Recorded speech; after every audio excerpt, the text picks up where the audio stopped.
आदिल ने कमरे में धीरे से झांका। उसकी पत्नी बुशरा 7 साल की चुकली को सीने से लगाए आंख बंद कर लेती थी। वो बुशरा का थका सा चेहरा देर तक देखता रहा। रात को 2 बज रहे थे। पता नहीं बुशरा की आंख लगी है या यूं ही आंख बंद कर लेती है। वो खुद कहाँ सो पा रहा था। चुकली तो अब उसकी भी जान है। पीले बल्ब की मध्यम सी रोशनी में भी उसने देखा नन्हा सा चेहरा बुखार की तपिश से कैसा लाल सा हो रहा है। 2 दिन हो गए हैं टिकली तेज बुखार से तप रही है। बस्ती के एक काम चलाऊ डॉक्टर ने दवाई तो दे दी है, कहा भी है ज़्यादा परेशानी की बात नहीं है, 3-4 दिनों में ठीक हो जाएगी। इतने में बुशरा ने आंखें खोली।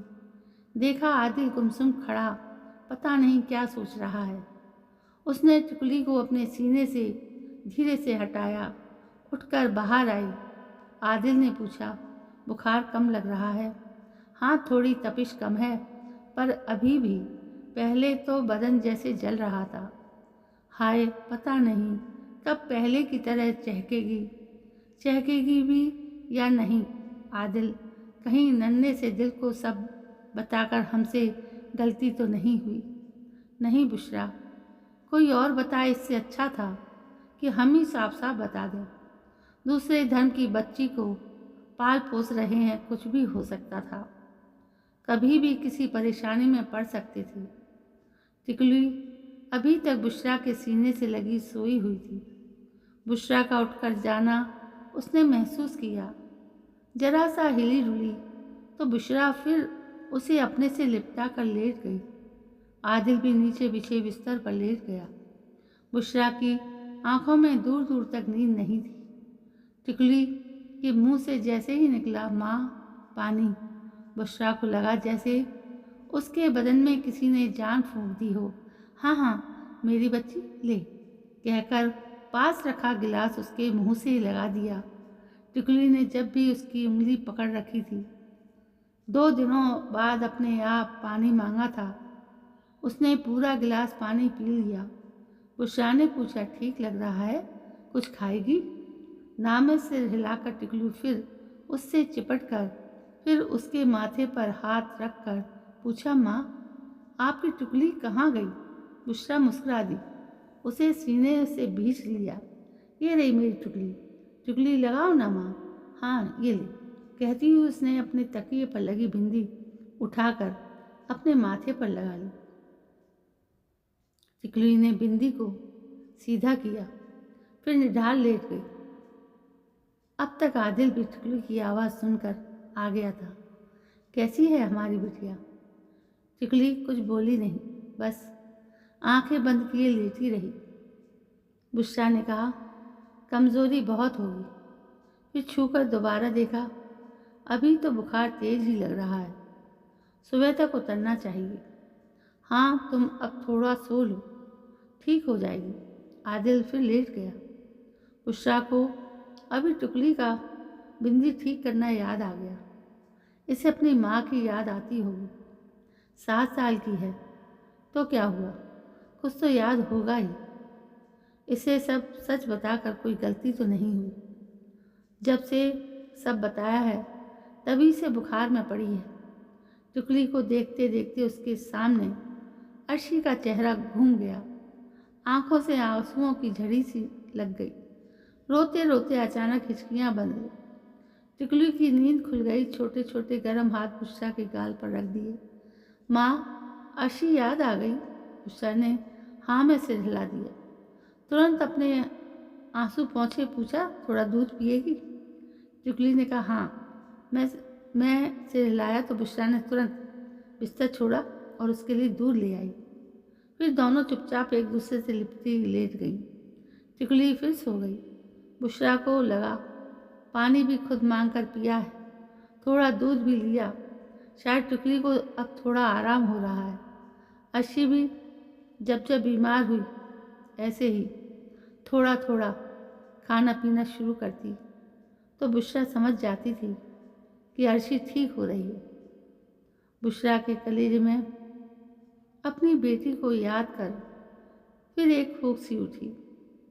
उसकी आंखों के सामने 3 साल पहले का कोरोना महामारी का भयावह मंजर घूम गया, जब अपनी जान बचाना ही लोगों को एकमात्र उद्देश्य रह गया था। पता नहीं कैसे अर्शी उसकी चपेट में आ गई थी। सरकारी अस्पताल में कैसे डॉक्टरों के आगे गिड़गिड़ा कर उसने और आदिल ने अर्शी को एडमिट किया था। पूरे 4 दिन अस्पताल से दूर भूखे प्यासे खड़े रहते। बड़ी मुश्किल से एक बार अर्शी को देखने को किसी तरह घुस पाए थे, तो वहीं एक कोने में फटे हाल से राधा और रमेश भी अपनी आखिरी सांसें ले रहे थे।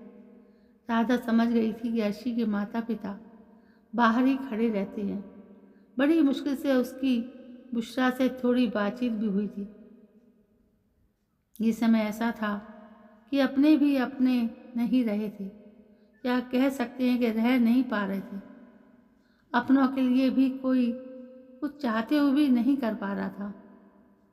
जब राधा और रमेश को समझ आ गया कि वे नहीं बचेंगे, तो राधा ने अपनी फटती सांसों के साथ बुशरा के सामने हाथ जोड़ दिए। बहन, हम दानापुर बिहार से यहाँ काम धंधे के लिए आए थे। अब सब कुछ छूट रहा है।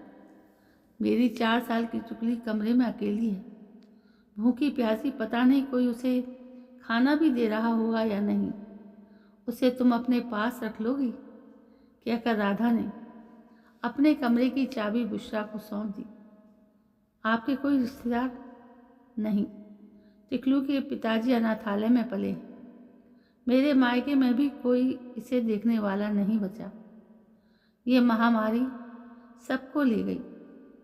उसी दिन अर्शी ने भी अंतिम सांस ली। रोते कलपते आदिल और बुशरा को अर्शी का शब्द भी नहीं दिया गया था।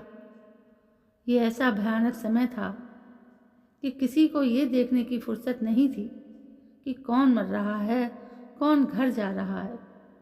अफरा तफरी का माहौल था। अस्पतालों में डॉक्टर्स को घर गए हुए कई कई दिन बीत रहे थे।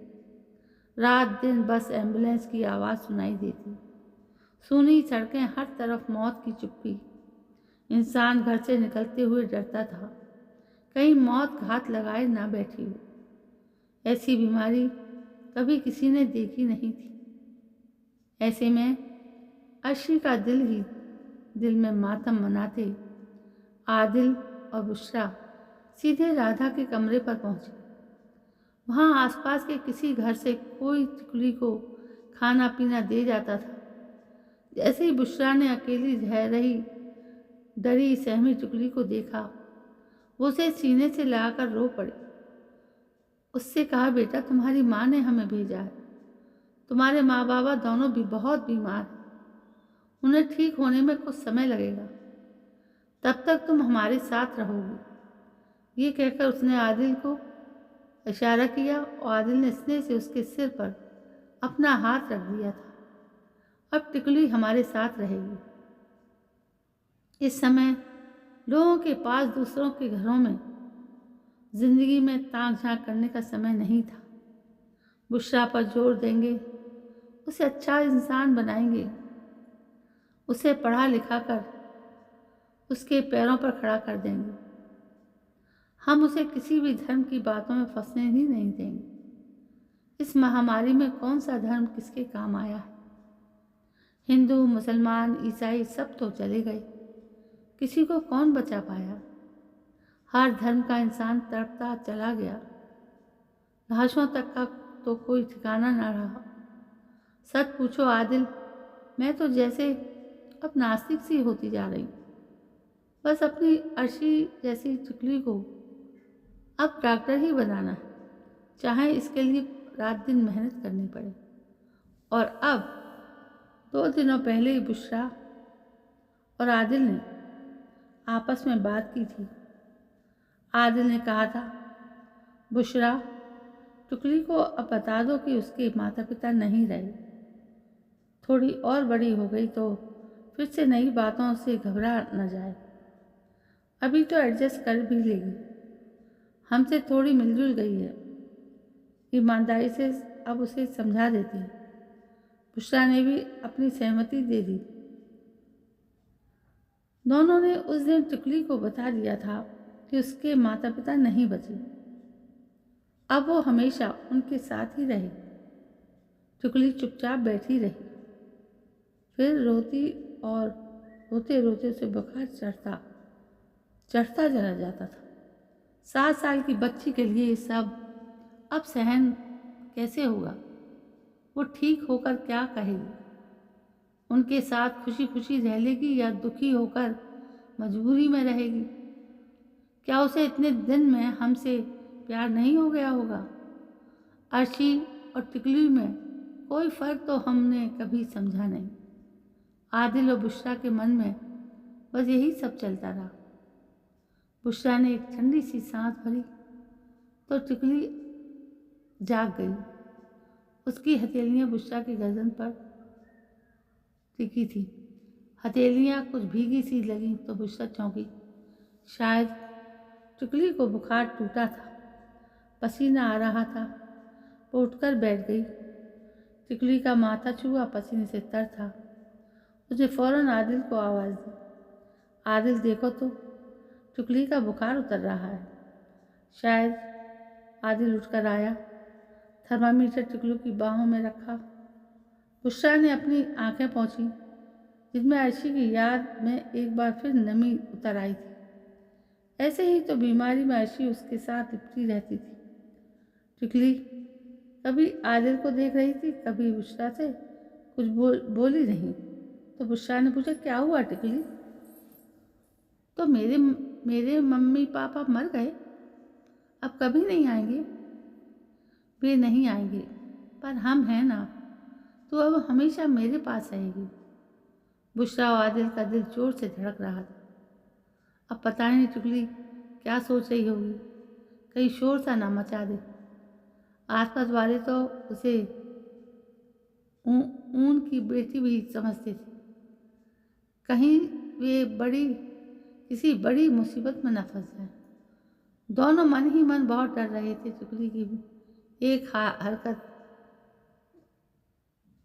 उन्हें जेल तक पहुंचा सकती थी, जबकि उन्होंने कोई चोरी नहीं की। टिकली के माता पिता ने उन्हें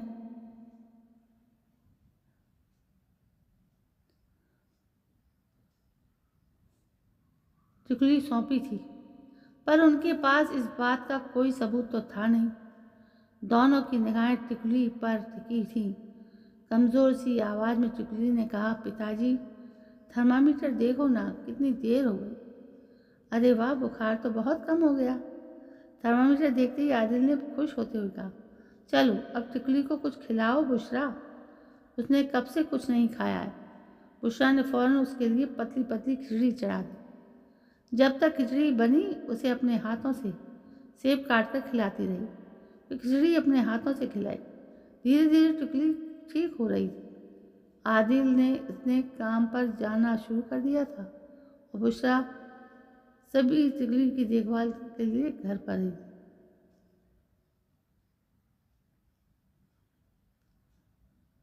वो देख रही थी कि टिकली ठीक तो हो रही है, पर थोड़ा चुप सी रहती है। अब स्कूल खुलने लगे थे। पिछले कई महीने से तो बच्चे घर में ही बंद रहे थे। अब सड़कों पर स्कूल बसें एक लंबा समय के बाद दिखती। कोरोना महामारी बच्चों की देखभाल बचपन को बहुत जरूरी थी।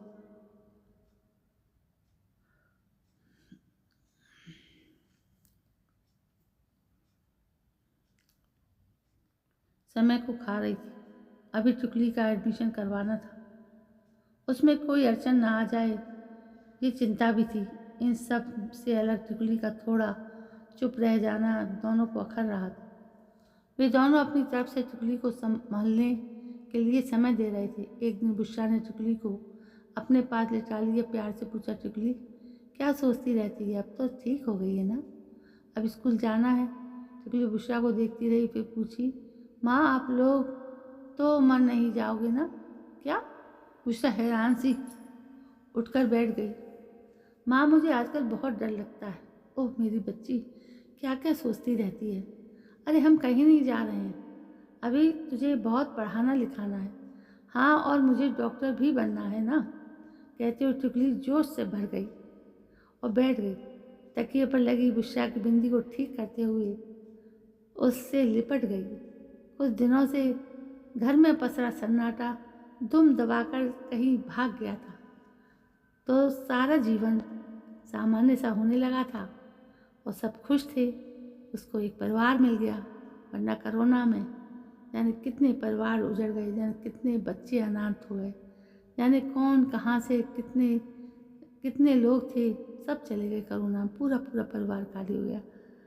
तो दोस्तों, अब आप बताइए कि आपको ये कहानी कैसी लगी। यदि कहानी पसंद आई हो तो प्लीज़ मेरे चैनल को सब्सक्राइब करना ना भूलें और लाइक करें, शेयर करें और कमेंट भी करें।